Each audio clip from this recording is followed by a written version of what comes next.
which, totally makes sense. I am, or I was, a single mom for a while. And, you guys wanted to know how I dated, how I met Chris, just the whole idea surrounding dating as a single mom. And Hey guys, I have an idea dating as a single man, and it goes something like this. Don't date single mothers.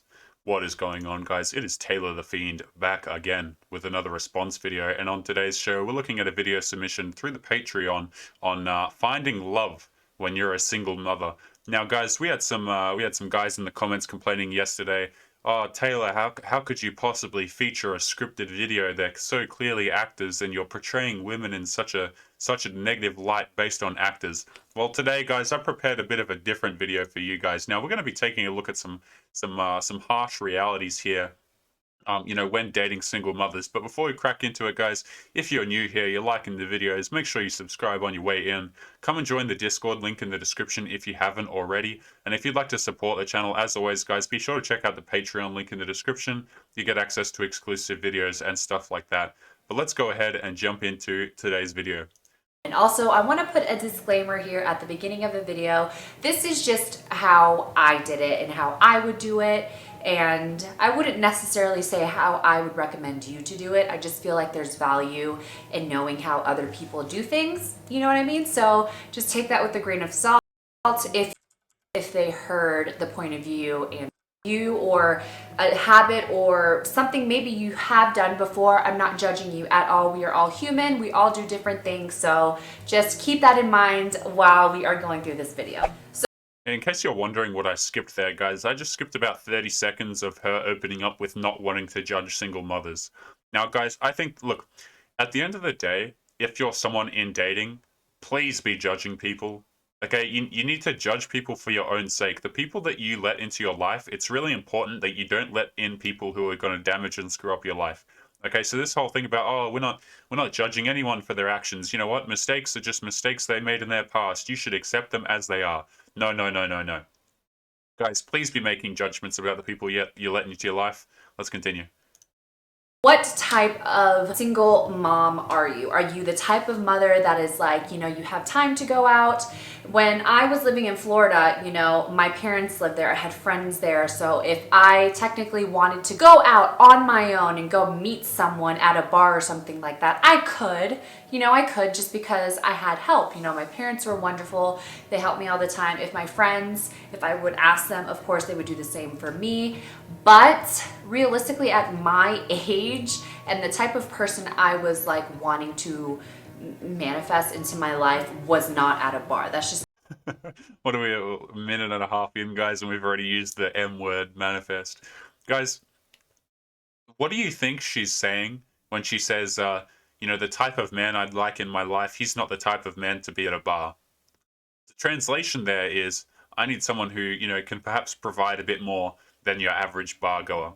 I need a guy maybe who's at a lounge, you know what I mean? Like maybe he's somewhere a bit more affluent, okay? Because what happens, guys, is when girls get into situations like this, when they have children, it shifts away from where can I find the attractive Chad man, and where can I find a man to provide for me? That's what it shifts to, right? And you'll get a lot of guys in the comments saying, "Oh, Taylor, you can't generalize women like that. You can." It's called the epiphany phase. Epiphany phase for a reason, guys. Right? When girls have children, they start to look for a provider. Right? Often before then, when they're running into the wall and all this kind of thing, they're looking for a provider so that the rest of their life is taken care of. Now, the guy that they get into their life at that particular point, usually they're not attracted to him. Usually he's a means to an end. Usually he's a wallet. Right? not the type of person that I saw myself with. And granted, some people meet the love of their life at a bar, okay? You just never know. There's people like yourself, who are like, I want to meet someone nice, but where do you meet someone nice when you're at home? You just don't, right? I mean, here's the thing. There's a difference between the love of your life, aka the guy you're attracted to, and the guy who, has the wealth and the ability to take care of you and who will willingly do it. And they're found in different locations than a bar, okay? So just figure out, are you able to go out? Could you go out with your situation? And if you cannot, this is where my tips come into play. So that was my exact situation. I am, stay-at-home mom. I do the YouTube thing, so I'm lucky enough, blessed enough that I can actually stay home with the kids full time and, be with them. And I completely control my schedule. So with that being said, I was a complete homebody. If I went and hung out with anyone, they came to my house or I went to their house. And I hung out with my parents so much. I wasn't with my friends, I was with my parents. It was I mean, here's the thing, right? If you have a child, you bring a life into this world and you're a single mother, I should hope that you have no time to go out. You should not have time to damn well brush your teeth, right? That kid should be your world, okay? Right? Like none of this, oh yeah, I'm going out to the bar to meet the local Chad and try and get with this dude, right? No, your time should be on the child, all right? Now, my heart, my cold, vampiric, dead heart goes out to the children who grow up in broken families, guys. We all know children who grow up in broken families, they don't fly so good, right? It's not as good as an upbringing. Okay. Now, are there plenty of people who get by in life? They do well for themselves. They're completely fine. Who grow up in broken families? Sure, I get. You can make that case. But at the end of the day, children deserve to be brought up in such a way that they're not just like the dad's out of the picture, the mum's out of the picture. They're somewhere that they shouldn't be, right? Because at the end of the day, guys, like it is, you get all these people, these people in courtrooms. What's the best thing for the child, and they quote unquote look at that, and then all of a sudden the mother's got the dad only sees the kids once every fortnight on the weekends, right? And they want to pass that off as what's best for the kids. I'll tell you what's best for kids, guys, is a balanced family environment. Okay, that means that the dad is there. Right. So if you want to have kids to Chad, you want to do this and then get another man to raise them. I mean, that's just honestly, it's just at the end of the day, it's not a good outcome for the child. Right. You want kids to grow up in families where they're cared about, where there are two parents. Now we're going to be jumping into the second video of today, guys, because yesterday we had some gentlemen complaining. Oh, Taylor, how come you covered an acted video? Well, I thought to myself, you know what? That's actually a pretty good point. Right, that's a pretty good point. So I thought I'd give us a dose of reality today, guys. We're going to be taking a look at this video here, which I will link in the description if you guys want to go see the full thing. On the internet a while, maybe I guess maybe last week. If you don't think women are thinking about this, let's read this post. Can you make a male babysitter pay child support? I'm a single mom going to college with my sister. We currently rent an apartment together. A couple of weeks ago, I asked my neighbor, a trustworthy guy, if he could watch the kids for 2 hours. Well, I went to class and my sister wasn't home and he agreed. If he babysits and doesn't accept pay, can I sue him for child support because he took on a fatherly role? I'm sure I can convince the court that he accepted the fatherly role. So, I mean, guys, what do you think is the answer to that? The answer is yes, right? You can take a guy to court over that. Doesn't matter the kid's not his. Doesn't matter that he hasn't voiced any said that he wants to be the father or anything like that. Doesn't matter. basically what I'm saying is, if you're not careful, you could get caught up in a situation where you could have a judge, a woman sue you. Yes. And so the answer, her first question, can you sue him? Yes, you can sue him. Now, can you get a lawyer to sue him? That's going to be based on whether or not a lawyer feels like there's a good faith claim. But if you got something, if you got that Oberfield Hodges case, and you couple that with the fact that you got this case out of Michigan, and I posted this up too, O'Shea, if you can allow it, because I want the people to see the language. This is what the court said in that November 2015 case. This court stated that given its recognition that a person who is not the biological father of a child may be considered a parent against his will, which You guys hear that? Right? Against his will. Guys, let me just make this abundantly clear in case we've got some people who are not particularly following what's happening here.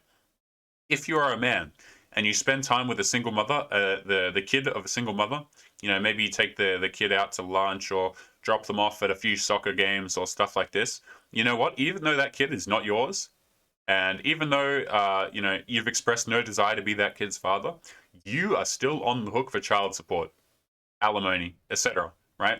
You're on the hook to take care of that child for however many years that are come. Now, I want you guys to imagine, you're a guy in your early 20s, hell, you're a guy at any point in your life, and you're slapped with something like this. What that is going to do for the rest of your life. Okay, now, so when people come and they say, oh, we're in a male dominated society, can someone please explain to me how we're in a male dominated society? Right? Like, do you guys feel like it's particularly fair? I mean, I don't. If anyone can bring up any laws that men have over women, like a right that's afforded to men that is not afforded to women, leave it in the comments, guys. But you know what? We're looking at the state of courts. We're looking at the state of the judicial system, and I don't know. I'm seeing a lot of inconsistencies. Male compared to female, and they're not supporting the former, right? So I don't know about you guys, but I don't feel particularly safe going on any date with a single mother from this alone. And this doesn't, guys. Again, this is not even me taking into account the baggage that single mothers bring. This is not even me taking into account the actual child themselves. Right? It's not us taking into account the alpha widowing, the imprinting, whatever you want to call that. If you don't know what that is, guys, there's a bunch of videos that I've done on that, as well as people like Rollo Tomasi, fantastic channel. But at the end of the day, this is just like one thing that you're on the hook for, right? Which means even if you fuss and fight, that ain't not my child. That's not my child. I don't want to be the parent. It's not that he even volunteered to say, I'm the daddy, call me daddy, No, not like the case in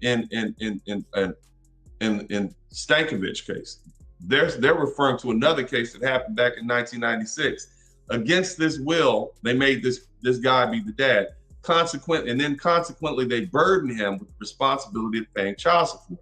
Such a person being treated as a parent may also seek rights of custody or parenting. So basically they're saying, yeah, before, we can make somebody be the father against their will. That wasn't a problem. And we would burden them with child support. But it was kind of up in the air whether or not we would give this non-biological parent permission to spend time with this child. But now, since the equitable parent doctrine has been strengthened by the Overville-Hodges case out of the Supreme Court of the United States, yeah, we'll go ahead and let them have parenting time too. So what? My goodness, guys, just look at all the steps being made in the name of progress. Now, if you didn't quite follow what he said there, is he's saying basically that, you can make make a guy liable for child support payment. You can make him the legal father, quote unquote, without him even wanting that to be the case. You can make him do that. You can make him pay out of his butt. That's no problem. But not only that, now they're just looking at it and they're going, oh, you know what? We'll give him custody. Like if he wants to dispute for some custody, hey, he's the father, he can do that, right? Like they're just tacking that on the end. Like they've just kicked men in the butt, right? And then they're like, oh, you know what? At least you get the option of having visitation rights to the child that's not even yours anyway, and that you don't even necessarily have had to have said that you want to be the father for anyway, right? Like. What an absolute spit in the face to men. Now, I want to say this, guys. Like, I get a lot of people coming over here and saying, Taylor, not all women are like that. Not all women do this and all that. In a lot of cases like this, guys, it's not about whether all women will do something.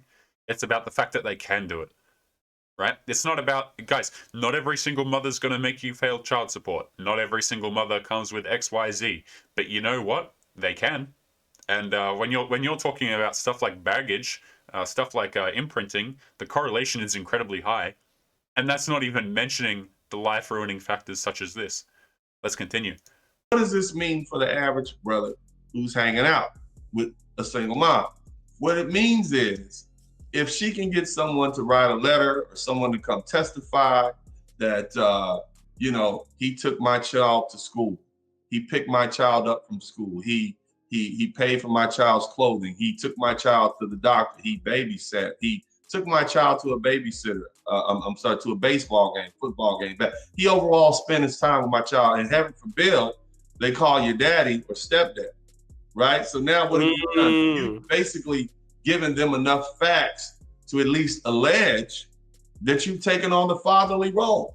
So when you break up with your ex-girlfriend and you say, I'm done with you, you cheated on me, you broke the windows out of my car, I'm through with you, she can then go find a family law lawyer, present to him that fact pattern, and then what? And then you get sued because the lawyer says, well, I have a good faith belief this child, under the equitable parent doctrine, there's a good faith belief, there's a good claim here. Like, Guys, I just want to mention the fact that right, this man right here.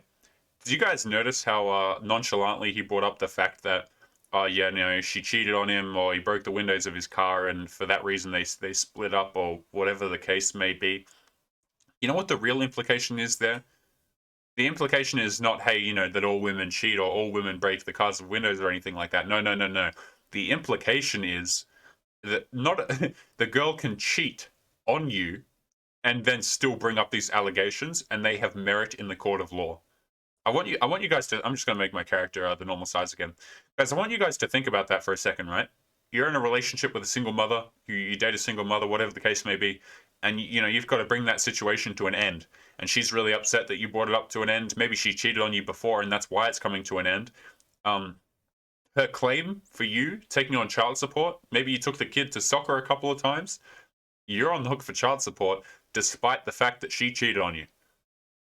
Despite the fact that, you know, the end of the relationship was on her, right? You know what? You're still on the hook for the next however many years as the father for that child.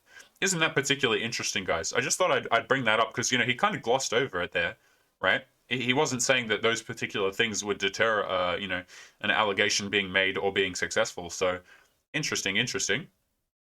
Let's continue. maybe I'll lose, maybe I'll win.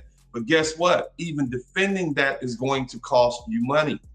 You're going to have to retain a lawyer to fight against that. That may be $5, $6, $7, $8,000, $10,000, and it goes up on an appeal. It can be astronomical. So you got to fight with a woman who you know and they know and everybody knows you haven't had a child with. You may not even have had a sexual relationship with the woman. That's how expansive this can go. Yeah, I mean, hey, you know, while we're at it, like if the guy can be brought on for being, you know, being the father figure against his will, and you look over at the other side, and the girlfriend doesn't even have to be having bedroom fun with the guy. You can, guys, for some clarity here, you can go see a single mother. You can date a single mother, not sleep with her, and still be on the hook for child support. Is that just not the most crazy thing you've ever heard, guys? And again, like if anyone wants to bring up in the comments, you know, for the people saying, oh, this is a, you know, this is a male-dominated society, I'm interested to hear what particular rights are afforded to men that are not afforded to women, right? Because make no mistake, guys, this is something that is afforded to women that is definitely not afforded to men, right? And at the end of the day, right, like stuff like this exists. And the point of me bringing this up is like, guys, we're not here to complain about this. We're here to know that it exists because this kind of stuff is not told to men, right? Like men are not even given the warning that this kind of stuff exists. You get me? It's not like well, this is just a sucky situation, but at least all men know about it. No, very few men know about this, right? So what I'm trying to warn you guys is this is the potential that's out there. I'm not saying it'll happen today. I'm not saying it'll happen tomorrow, but it's going to happen at some point. Somebody is going to be the test case because here's what the government is looking at. The government is saying marriages rates are going down. We need somebody to take the out of wedlock birth rate is going up. We need somebody to help take care of these kids because otherwise we're on the hook for taking care of these kids. We got to pay for medical. We got to pay for welfare. We got to do that. So why not get the closest man available to help pay for those kids? So if a woman can get you on the hook, man, she will. And I just thought it was interesting, man. And that's why I brought it up. And if you don't think women are thinking about that, refer back to that post that I put up from 10 years ago. I mean, this man's being incredibly humble here, right? He's saying, you know, it's just something interesting to bring up. I want to thank this man for bringing it up, right? His name is Dennis on the side here. Dennis Sperling is his name. My character's in the way. I'll just move it. No, it's a bit more than an interesting thing this man has brought up. It's a very concerning thing that this man has brought up, right? He's taken the time out of his day to come on this man's channel, it seems, to, you know, bring light to this particular issue. This is something that is very terrifying for men. And I'm just going to wrap it up on the thought here. So I'm just going to bring us back to the original video. Maybe you've forgotten about this, guys. So when you're looking at situations like this and you're thinking to yourself, oh, well, you know, she's a beautiful woman. So what? She's got a kid or whatever. Maybe I'll just see her for a bit of fun. Maybe you do see her out at that bar that she, quote, doesn't go to. You know, maybe you do see her out, decide to have a night of fun. please realize that you as a man, you're on the rope for the consequences of that, right? Like, you're on the rope for potentially the next few years of your life paying child support for a kid that's not even yours, right? So again, nothing against this particular woman here, nothing at all, right? So she seems to have got a husband, a boyfriend, or something like that, which is, you know, great for her. I'm glad that the kid is growing up in a more stable environment. But at the end of the day, guys, it just comes back to thinking twice about this sort of thing. You know, society will try and shame you. Society will try and shame men and be like, oh, you know, if you were a real man, you'd step up and take care of the kid anyway. Get out of here, man. But anyway, we're going to leave today's video there, guys. As always, leave a comment, leave your thoughts below. If you disagree with anything I've said, feel free to do so in the comments, guys. That's why they're there. As always, if you enjoyed, make sure you subscribe on your way out. Come and join the Discord link in the description if you haven't already. And if you'd like to support the channel, guys, the Patreon is there for exclusive videos and stuff like that. So be sure to check that out. And I just want to say thank you guys for the well wishes. I have gotten better. I'm back in the gym, so my mood has lifted a lot. We did chest and triceps with the boys today. It was pretty good. But I will see you guys in the next one. Peace.